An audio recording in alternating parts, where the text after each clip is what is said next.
ఆంధ్రప్రదేశ్ రాజకీయాల్లో Telugu Desam party versus YSRCP అన్నట్టుగా ఉంటుంది. కానీ ఆ నియోజకవర్గంలో మాత్రం అందుకు పూర్తి విరుద్ధం.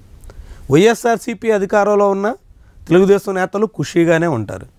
తెలుగుదేశం పార్టీ గద్దెనెక్కిన వైఎస్ఆర్సీపీ నేతలు ఎక్కడ డీలా పడరు. ఇద్దరి మధ్య ఉన్నటువంటి సంబంధాలు అలాంటివి. అంత సానుకూల సహృద్భావ వాతావరణం ఆ నియోజకవర్గంలో కనిపిస్తుంది. ఎందుకని ఇలాంటి ధోరణి, ఇంతకీ ఇది ఎక్కడ అనేటువంటి ప్రశ్న మీకు ఉదయిస్తూ ఉంటుంది. ఇది ప్రస్తుతం డాక్టర్ బిఆర్ అంబేద్కర్ కోనసీమ జిల్లాలో ఉన్న కొత్తపేట అసెంబ్లీ నియోజకవర్గ రాజకీయాల పరిస్థితి. అక్కడి నుంచి ఆ జిల్లాకి వైఎస్ఆర్సీపీ అధ్యక్షుడిగా ఉన్న చెర్ల జగ్గిరెడ్డి గతంలో ప్రాతినిధ్యం వహించారు. ఇప్పుడు తెలుగుదేశం పార్టీ తరపున బండారు సత్యానందరావు గెలిచారు.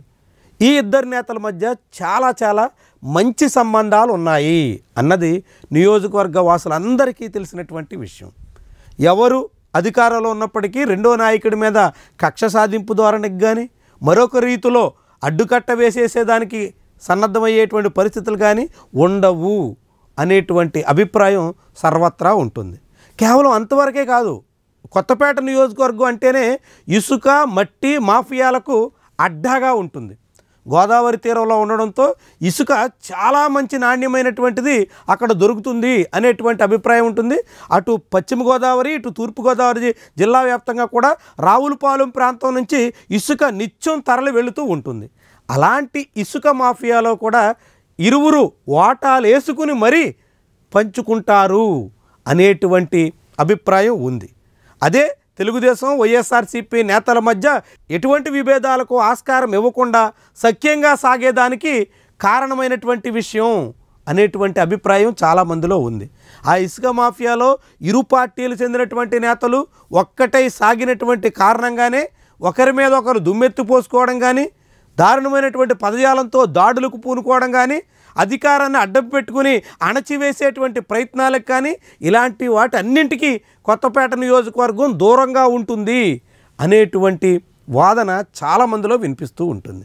ఇప్పుడు కూడా ప్రస్తుతం కూటమిలో 3 పక్షాలు కలిసి సాగుతున్నప్పటికీ ఇప్పుడు 4వ పక్షంగా వైఎస్ఆర్సీపీని కూడా భాగస్వామిగా చేసినట్టు చాలామందే భావిస్తూ ఉంటారు. మిగిలిన రాష్ట్రం అంతా కూటమి అంటే 3 పక్షాలైనప్పటికీ కొత్తపేటలో మాత్రం 4 పక్షాలు ఉమ్మడిగానే అన్నింటా సాగుతున్నటువంటి వైనం అందరినీ ఆశ్చర్యానికి గురి చేస్తూ ఉంటుంది. చాలా చోట్ల తెలుగుదేశం జనసేన, లేదంటే తెలుగుదేశం వైఎస్ఆర్సీపీ జనసేన, ఇలా పార్టీ నేతల మధ్య వాదోపవాదనలు, విమర్శలు, ఇతర మాటల యుద్ధాలు చాలా చూస్తూ ఉంటాం. కానీ కొత్తపేట అలాంటి వాటి అన్నింటికీ దూరంగా అన్ని పార్టీలు ఏకతాటి మీద నిలబడి తాము చేయాల్సినటువంటి కార్యక్రమాల్లో ఉమ్మడిగా సాగించడం అన్నది ఒక ప్రత్యేకతగా భావించాల్సి ఉంటుంది.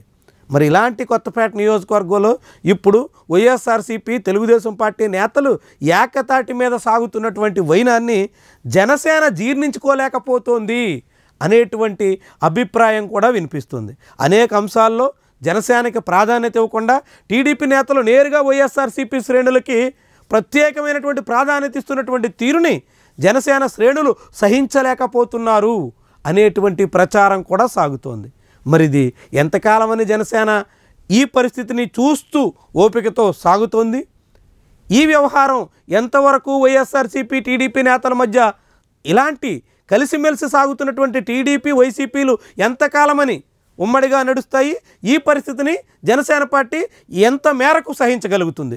ఇదే కొత్తపేట రాజకీయాల్ని ప్రభావితం చేసేటువంటి అంశంగా మారబోతోంది. ఇది కేవలం కొత్తపేట రాజకీయాలకే పరిమితం కాకుండా డాక్టర్ బిఆర్ అంబేద్కర్ కోనసీమ జిల్లాలో ఉన్నటువంటి అన్ని నియోజకవర్గాల మీద కూడా కొత్తపేట రాజకీయాల ప్రభావం ఉండబోతోంది అనేటువంటి వాదన కూడా మొదలవుతుంది. మరి చూద్దాం ఎక్కడి వరకు కొత్తపేట రాజకీయాలు ప్రభావితాన్ని చేస్తాయో.